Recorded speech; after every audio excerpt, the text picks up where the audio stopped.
जब ये पुद्गल बिल्कुल आत्मा से निकल जाएगा तो आत्मा शुद्ध हो जाएगी अपने असली रूप को, क्योंकि ये बंधन है।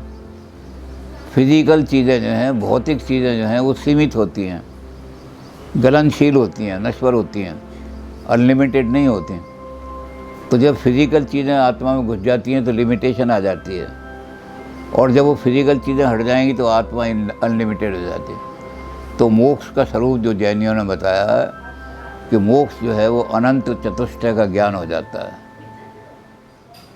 अब हमारे पास चार वाक का बिल्कुल उल्टा, जो बहुत कठोर अनुशासन वाले हैं, वो है जैन धर्म।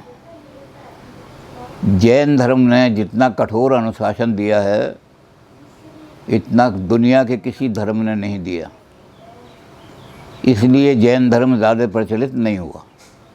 इतनी कठोर अनुशासन का सहन करना बड़ा मुश्किल है।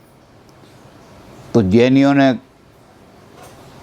उन चारों को माना है, पुरुषार्थ को, जो और सब दर्शनों ने माना है चारों को, तो जैनियों ने मोक्ष को भी माना है। उन्होंने जो सप्त पदार्थ माने हैं उसमें मोक्ष को भी माना है। अब शब्दावली अलग अलग हो सकती है। जैनियों ने तीनों शब्द प्रयोग किए हैं जो हमारे भारत में मोक्ष के लिए प्रयोग होते हैं। जीव का स्वरूप क्या है? जब जीव का स्वरूप वो एक्सप्लेन करते हैं तो कहते हैं जीव दो तरह के होते हैं, एक बद्ध जीव, एक मुक्त जीव। तो मुक्ति का शब्द जो है वो बद्ध के उन्होंने जैनियों ने प्रयोग किया है। उसके बाद उन्होंने जैनियों ने क्या किया कि जो 7 पदार्थ हैं, जिन पदार्थों से सारा संसार ये चल रहा है, उसमें 5वां पदार्थ मोक्ष के लिए प्रयोग किया है। तो मोक्ष का शब्द भी उन्होंने प्रयोग किया है। और अंत में क्या किया है कि महाराज जब भगवान महावीर जो हैं उन्होंने सारी साधना प्राप्त कर ली, तो उन्होंने उसके लिए कहा है उनका परिनिर्वाण हुआ, उनका निर्वाण हुआ। तो निर्वाण शब्द भी प्रयोग किया उन्होंने, मोक्ष भी प्रयोग किया है और मुक्ति भी प्रयोग किया है।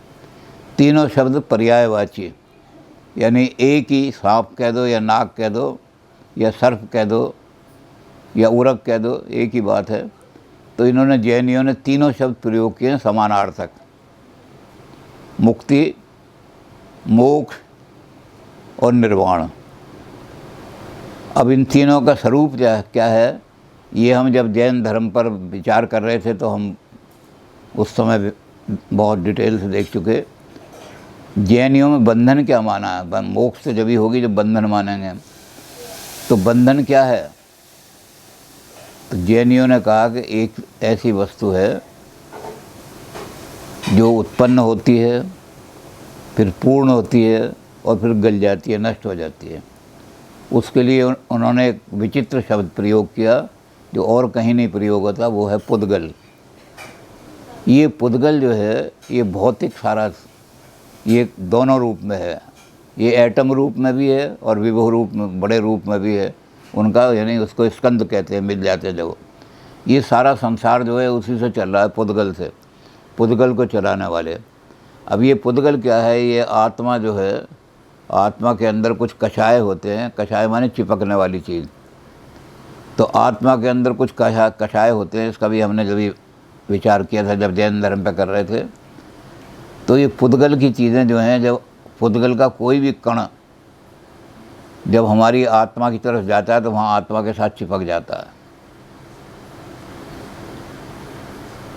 तो पुद्गल का प्रवेश हमारी आत्मा में हो जाता है, भौतिकता में। यही बंधन है। जब पुद्गल हमारी आत्मा के अंदर प्रवेश कर जाता है तो पुद्गल में चूँकि ग्लानि होती है, नष्ट होता है, तो इसलिए दुख का कारण होता है वो। हर चीज़, जितनी नश्वर चीज़ें हैं वो सब दुख का कारण होती हैं। तो पुद्गल जब हमारी आत्मा में घुसता है तो ये हमारा सबसे बड़ा बंधन है आत्मा का। अब भाव के रूप में भी और द्रव्य के रूप में भी, दोनों रूप में पुद्गल जो है, भाव का मतलब हमारे मन में ऐसे विचार आए जो भौतिक सुख के विचार आए, मैं ये सुख भोगूँ या वो सुख भोगूँ, तो ये तो है भाव पुद्गल। और एक है वस्तुओं को प्राप्त करने की इच्छा होती है, मेरे घर में सोफ़ा भी होना चाहिए, मेरे घर में फला चीज़ भी होनी चाहिए, मेरे घर में ऐश के सामान होने चाहिए। तो ये पुद्गल दोनों तरह से हमारी आत्मा में घुसता है। यही हमारा बंधन है, सबसे बड़ा बंधन। अब इस बंधन को हम तोड़ेंगे तो मोक्ष की प्राप्ति हो जाएगी। तो इन्होंने मोक्ष के साधन में कहा कि बंधन को कैसे तोड़ें।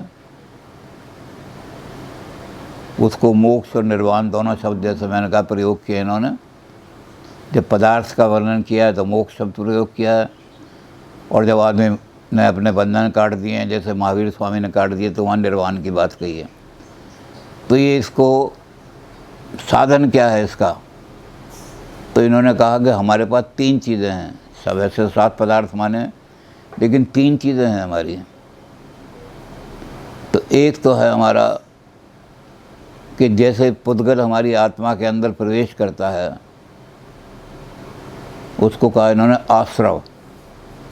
आश्रव का शब्द जो है उसका इनकी भाषा में, पाली भाषा में आश्रव का मतलब है खेत के अंदर तालाब होते हैं, तालाब के अंदर एक नाली उस तालाब को भरने के लिए जाती है, जो रहट चल रहा होता है वहाँ से, तो वो कहलाता है उसका कि ये है आश्रव। आश्रव माने वो नाली जिसके द्वारा पानी तालाब के अंदर जाता है। तो इन्होंने ये आश्रव को यही कहा कि जिस माध्यम से हमारे जो, जैसे मैंने कहा कि हमारे भाव के द्वारा या हमारे द्रव्य के द्वारा, के द्रव्य की इच्छा होती है हमारे अंदर, तो इन मास्टर से क्या होता है, जैसे ही होती है वो पुद्गल हमारी आत्मा में एकदम प्रवेश कर जाता है। जितना ज़्यादा हमारा आश्रव बड़ा होगा उतना ही ज़्यादा पुद्गल ज़्यादा प्रवेश करेंगे। पुद्गल एटम के रूप में, बारीक सबसे छोटा एटम है उस रूप में होता है, और भाव रूप में, थॉट के रूप में भी होता है। तो ये एकदम हमारी आत्मा को घेर लेंगे जा कर के। अब जब हमारी आत्मा को इसने आश्रव ने घेर लिया तो अब क्या करें, हम कैसे मुक्ति प्राप्त करें। तो जैन ही कहते हैं कि इसके लिए एक रास्ता तरीका काम करो। इसके लिए एक तो एक आश्रव को रोक दो। अब कोई हमारे विचार ऐसे, जो हमारी जो कर्म है हमारा, वो ऐसा कर्म ना हो हमारा जो हमारे आत्मा को बांध सके। तो आत्मा की रक्षा करने के लिए इन्होंने 3 चीज़ें बताई। जैनियों ने कहा कि 3 गुप्ती हैं, वो पुद्गल से आत्मा की रक्षा करती हैं। पहली तो इन्होंने कहा काय गुप्ती, शरीर से कोई ऐसा काम न करो जो हमें भौतिकता में बांधे। कोई ऐसा कर्म नहीं करो तो वैराग हो जाएगा हमें।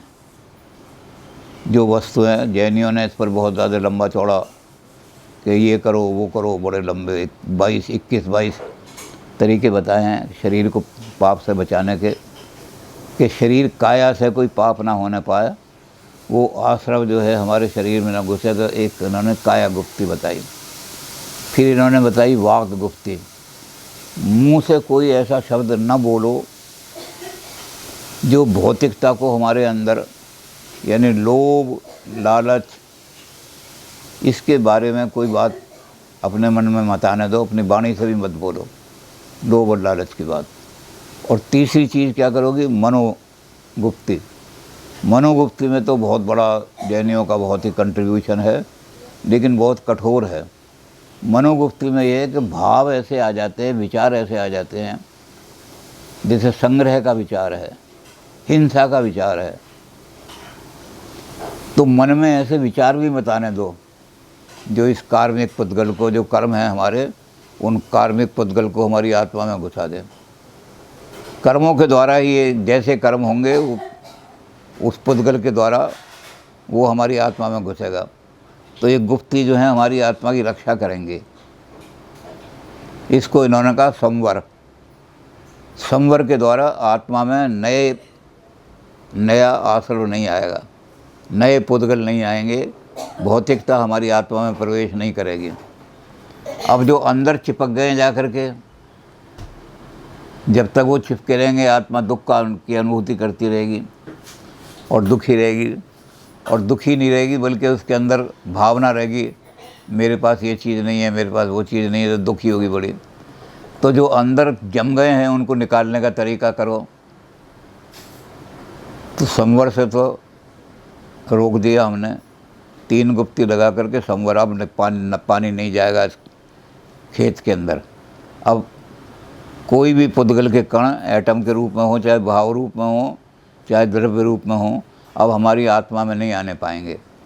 लेकिन जो आत्मा में चिपके हुए हैं उसको निकालने के लिए इन्होंने कहा निर्जरा, उनको आत्मा में से निकालो। टंकी में जो पानी भर गया है, नया पानी तो आएगा नहीं, टंकी में आने नहीं दिया। अब जो पुराना पानी है वो सड़ जाए, बदबू हो जाए, इसलिए पानी निकालो वहाँ से। तो एक उसमें टोंटी लगानी पड़ेगी। तो टोंटी का इन्होंने एग्जाम्पल दे करके कहा कि अंदर से निकालो। और उसको निकालने के बाद क्या होगा कि जब अंदर से वो पुद्गल के सारे कण निकल जाएंगे, जो भौतिकता है वो सारी निकल जाएगी, तो आत्मा का शुद्ध रूप हो जाएगा। तो इसको कैसे निकालेंगे, इसके लिए भी उन्होंने बहुत डिसिप्लिन दिए हैं। ये हमने पहले भी जैन में कर लिया था कि इन्होंने सबसे बड़े जो हैं व्रत, बहुत सारे व्रत दिए हैं, लेकिन सबसे बड़े जो हैं महाव्रत 5 ही हैं। वही 5 हैं जो योग में हैं, वो इन्होंने वही 5 व्रत को उनको इन्होंने महाव्रत कह दिया, योग ने उनको यम कहा। तो 5 व्रत कौन से हैं? उन 5 तो महाव्रत पालन करने पड़ेंगे। बाकी इनकी लिस्ट बड़ी इतनी लंबी है कि कोई पालन कर नहीं पाता, इसलिए लोग जैनी नहीं बनते। तो बहुत लंबी लिस्ट थी। ये तपस्या करो, काया को मारो, ये काया ही तो चाहती है पुद्गल को, तो इस काया का तपस्या करो, घोर तपस्या करो इस काया। और उल्टी तपस्या उन्होंने कर दिया कि अगर काया आपसे रबड़ी मांग रही है तो आप कहोगे मैं 6 दिन तक रबड़ी नहीं खाऊंगा बिल्कुल। अगर काया आपसे मांग रही है कि मुझे हलवा मिलना चाहिए, तो ये प्रतिज्ञा करो कि 6 दिन तक हलवा नहीं खाऊंगा मैं। तो बिल्कुल ये तपस्या है, तप है ये। तो इस तप के साथ 5 वो हमने पहले देख ही लिए थे, 5 हैं। अहिंसा है, ब्रह्मचर्य है। इन्होंने उसमें भी बड़े लंबे चौड़े कर दिए हैं। ब्रह्मचर्य में इन्होंने क्या कर दिया है कि स्वाद को भी ब्रह्मचर्य का बता दिया है कि अगर आप स्वाद, जिह्वा का सबसे बड़ा दोष है कि जिह्वा चटपटी चीज़ें, चटाक फटाक चीज़ें, बढ़िया बढ़िया माल खाने को मांगती है।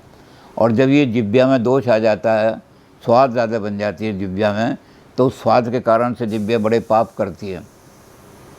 उस पाप से किसी तरह से पैसा मिल जाए, कहीं लूट लो किसी को, क्योंकि हम बढ़िया माल खाना चाहते हैं, मालपुए खाना चाहते हैं और हमारे पास जेब में पैसे नहीं हैं, तो हमारी जिह्वा बार बार करेगी मालपुए खाने के लिए, तो हम किसी से।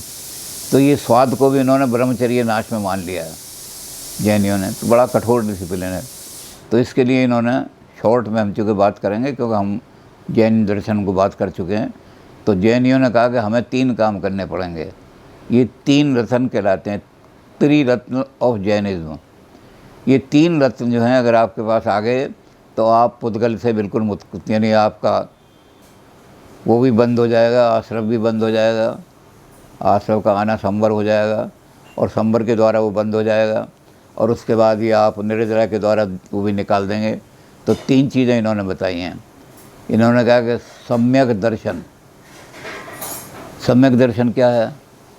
इन्होंने जो पदार्थ दिए हैं सारे के सारे, जिस पदार्थ का जो मूल रूप है, शुद्ध रूप है, उस शुद्ध रूप को जानना। आकाश क्या है? आकाश का शुद्ध रूप जो है इसको जान लिया आपने। काल क्या है? इसको जान लिया। तो वस्तुओं का जो शुद्ध रूप है, जो मूल रूप है वस्तुओं का, उसका ज्ञान प्राप्त करना। ये कैसे मिलेगा आपको? जिन्होंने ज्ञान प्राप्त कर लिया है, जो रियलाइज्ड मैन हैं, उनकी वाणी से मिलेगा। जो आदमी कलकत्ता हुआ है उसकी वाणी से आपको। तो आप ये कहेंगे कि जितने हमारे तीर्थंकर हैं पुराने, और जितने अब हमारे मुनि हैं बड़े, उन मुनियों की वाणी पर विश्वास करें हम। तो उनकी वाणी से हमें वस्तुओं का असली रूप पता लग जाएगा, और जब असली रूप पता लग जाएगा तो हम धोखे में नहीं आएंगे। वेदांत का उदाहरण भी दिया है उन्होंने कि जैसे वेदांत वाले कहते हैं कि रज्जो सर्प भ्रांति हो जाती है, रस्सी सांप दिखाई देने लगती है। इसलिए दिखाई देने लगती है कि हम अज्ञान के कारण से ना रस्सी का रूप जानते हैं, ना सांप का रूप जानते हैं।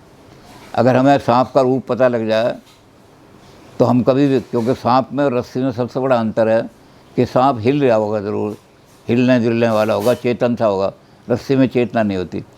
तो हम उनका असली रूप नहीं जान के दोनों में भ्रम उत्पादन कर जाते हैं। तो अगर हम असली रूप जान लें वस्तुओं का, तो असली रूप कौन बताएगा? जिन्होंने रियलाइजेशन किया है, जिन्होंने देख लिया है। तो बड़े बड़े जो हमारे मुनि आते हैं, उन मुनियों की वाणी से हमें सम्यक दर्शन मिल जाएगा। फिर उस सम्यक दर्शन के बाद हम क्या करेंगे कि हम वस्तुओं के असली रूप को जब जान गए, तब हम आगे तो हमारे संकल्प भी वैसे ही बन जाएंगे हमारे, उसके हिसाब से। जैसी वस्तु हम असली जानते हैं कि ये गिलास के अंदर एक पेंसिल रखी है और टेढ़ी दिखाई दे रही है, तो उस टेढ़ी पेंसिल को छू करके मैं लिखते हुए डरता हूँ, कैसे लिखूँगा इससे। लेकिन जब उसका असली रूप पता लग जाएगा तो पेंसिल को निकालूंगा मैं और लिखना। तो मुझे संकल्प मेरे फिर पर जो मेरे अंदर जो संकल्प हैं, मेरे अंदर जो भाव हैं, वो सारे के सारे ठीक हो जाएंगे। और तीसरी चीज़ है जो बहुत ज़रूरी है, सम्यक आचार। ये 3 रत्न हैं। इन 3 रत्नों के द्वारा आप पुद्गल को रोक भी सकते हैं और अंदर जो पुद्गल जमा हो गया उसको निकाल भी सकते हैं। जब ये पुद्गल बिल्कुल आत्मा से निकल जाएगा तो आत्मा शुद्ध हो जाएगी अपने असली रूप को, क्योंकि ये बंधन है। फिजिकल चीज़ें जो हैं, भौतिक चीज़ें जो हैं, वो सीमित होती हैं, गलनशील होती हैं, नश्वर होती हैं, अनलिमिटेड नहीं होती। तो जब फिजिकल चीज़ें आत्मा में घुस जाती हैं तो लिमिटेशन आ जाती है, और जब वो फिजिकल चीज़ें हट जाएंगी तो आत्मा अनलिमिटेड हो जाती है। तो मोक्ष का स्वरूप जो जैनियों ने बताया है कि मोक्ष जो है वो अनंत चतुष्टय का ज्ञान हो जाता है, अनंत बन जाता है आदमी। और अनंत बन के जैसे भगवान महावीर बन गए, तीर्थंकर बन गए, तो ये सारे के सारे जिन बन गए, जिनेंद्र बन गए सारे, तो ये सारे के सारे जो है बन जाते हैं। तो उन्होंने कहा 4 चीज़ें आ जाती हैं जब आत्मा का असली स्वरूप आ जाता है। पहली चीज़ आती है अनंत दर्शन। आदमी को ज्ञान हो जाता है, अनंत ज्ञान, उस ज्ञान में कोई कमी ना, अनंत दर्शन हो जाता है। फिर अनंत वीर्य, आदमी के अंदर इतनी शक्ति आ जाती है कि बड़े बड़े शत्रु, इसलिए उन्होंने पहला जो नमस्कार किया जैनियों ने, नमो अरिहंताय, समस्त शत्रुओं का नाश करने वाले हम तुझे नमस्कार करते हैं। अब ये तो हमने जब जैनियों का पढ़ा था कि वो शत्रु बाहरी शत्रुओं को नहीं मानते, जैनी आंतरिक शत्रुओं को मानते हैं, उसका इस समय वर्णन नहीं कर, पहले कर चुके हम। लेकिन शत्रुओं को जीत करने की शक्ति कहाँ आएगी आपके पास? अनंत वीर्य। जब आत्मा अनंत वीर्य हो जाएगी तो बड़े से बड़े शत्रु को मार करके गिरा देगी, अरिहंता बन जाएंगे। नमो अरिहंताय, कोई अरि आ जाए उसको नाश करने, तो अनंत वीर्य। फिर अनंत आनंद, जो दुख का कारण ही जब नष्ट हो गया, पुद्गल हमारी आत्मा से निकल गया, तो अब दुख कहाँ से आएंगे? तो अनंत आनंद हो जाएगा। और जब आनंद हो जाता है तो परम शांति, अनंत शांति मिल जाती है। आत्मा परम शांति की स्थिति है। जब आदमी परम शांति की स्थिति में पहुंच जाएगा तो हम कहेंगे इन्होंने निर्वाण प्राप्त कर लिया। अब इस स्वरूप में ये तो हमने देख लिया कि जैनियों के स्वरूप में बड़ी कठोरता है।